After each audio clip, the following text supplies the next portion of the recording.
Hello, welcome to the presentation on the poem Love and Death by Sarojini Naidu. Sarojini Naidu, the Nightingale of India, is one of the most celebrated poets of modern India. She was a versatile genius who excelled as a politician, an orator, and a prolific writer. Her works are noted for its sensuous imagery and mellifluous lyricism. She wrote on a variety of topics and her poems celebrate the diverse aspects of life. She has several volumes of poetry to her credit, and the important ones are The Golden Threshold that came out in 1905, The Bond of Time that was published in 1912, and The Broken Wings that was published in 1917. A short introduction to the poem. Love and Death is a sonnet written in the Petrarchan tradition. It is taken from the collection The Bird of Time. The rhyme scheme is ABBA, ABBA, CC, D, EED. The octave, that's the first 8 lines, explore the theme of love and its power to vanquish all hurdles. In the sestet means the following 6 lines. There's a change of tone and the poet acknowledges that even love is powerless before the grim reality of death. Therefore, we can see the poem as a debate between the soothing illusion of fantasy and the stark existence of reality. Now let's move on to a detailed analysis of the poem.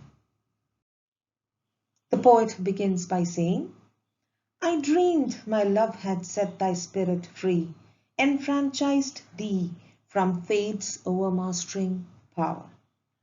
The poetic persona or speaker is presumably a female. She dreams that her love is powerful enough to free her lover's spirit. Love here is portrayed as a power that can conquer everything in its path. The poem thus begins on an idealistic note with the promise of freedom. The speaker is confident that her love is enough to free her beloved from the grim power of fate. So here you can see that human destiny or fate is portrayed as a force that is ruthless in its persistence to control life. Though the speaker understands the formidable power of fate, she is still optimistic of the promise of release that is offered by her love. Here I have given you a word meaning.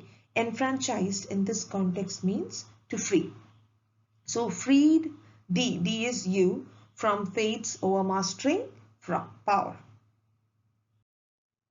And gird thy being with the scatheless dower of rich and joyous immortality of love. The speaker yearns to protect her lover, and she wishes to offer him the sanctuary that can be secured by the matchless gift of her love. Her love is so true and potent that it will offer him the priceless gift of immortality. Here, the gift is hailed as the rich and joyous immortality of love, as it offers the lovers the opportunity to celebrate their love and revel in its glory forever. At this point in the poem, the speaker is self-assured of her power and their love, and she imagines that no force in the world can separate them. I have included a few word meanings here. So gird means to encircle, to surround, or to secure. Scatheless is matchless, and dower means gift. I dreamed my soul had ransomed thee in thy lone, dread, incalculable hour, from those pale hands at which all mortals cower, and conquered death by love like Savitri. The dream or illusion continues. The speaker dreams on about their glorious love. She dreams that her soul and its potential for limitless love can rescue the beloved from the hands of death. Her love is the ransom that she will pay to free him. She imagines herself coming to his aid in the lonely, fearsome time of death. No Nobody can predict when death comes for you, and therefore it is described as incalculable hour. Though every human has to face death alone, the speaker is sure that her love will accompany her beloved in his encounter with death. So death is personified as a pale entity whose presence scares everybody. All humans pull back in fear when they encounter death. But she yearns to be the exception. She wishes to be like the mythological Savitri who brought back her husband Satyavan from the clutches of Yama, the god of death. The story of Satyavan Savitri can be found in Mahabharata, and Savitri is considered to be an icon of devotion and austerity, complete devotion to her husband.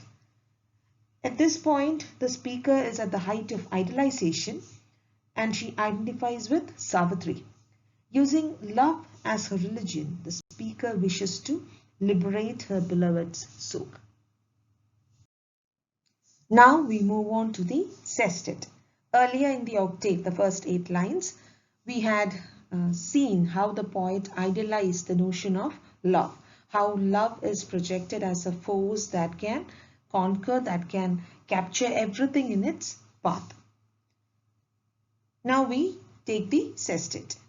When I awoke, alas, my love was vain, even to annul one throe of destined pain, or by one heartbeat to prolong thy breath. The time of dreaming has passed, and the speaker has now woken up to the harsh truth of reality. She realizes painfully that her love is powerless before death.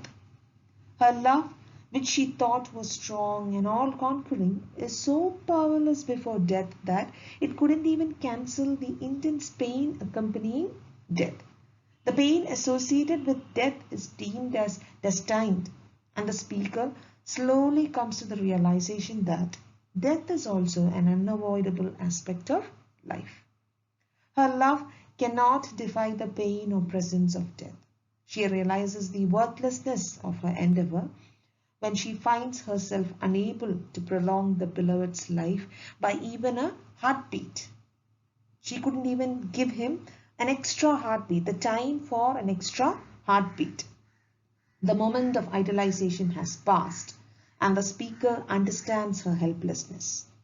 The ideal image of Savitri is now discarded, and the speaker becomes a hapless mortal. The final lines of the sestet. O love, alas, that love could not assuage the burden of thy human heritage, or save thee from the swift decrees of death. The poem closes with the sad realization that unlike idealized love depicted in mythology and other stories, the real love that binds mortals cannot withstand the forces of death. Human fate is bound to the natural forces binding our lives, and this is the burden of our mortal heritage. Though we long to chase our dreams to eternity, we are bound to the mortal heritage of death. Nothing can change this fate, and death is final. Nobody can escape from this fate. Death's laws are final and binding. The speaker mourns the loss of this ideal that she had cherished. She can no longer uphold this ideal as she has come face to face with the reality of death. All illusions are shattered, and the glaring light of reality shows the futile fate of all human endeavors.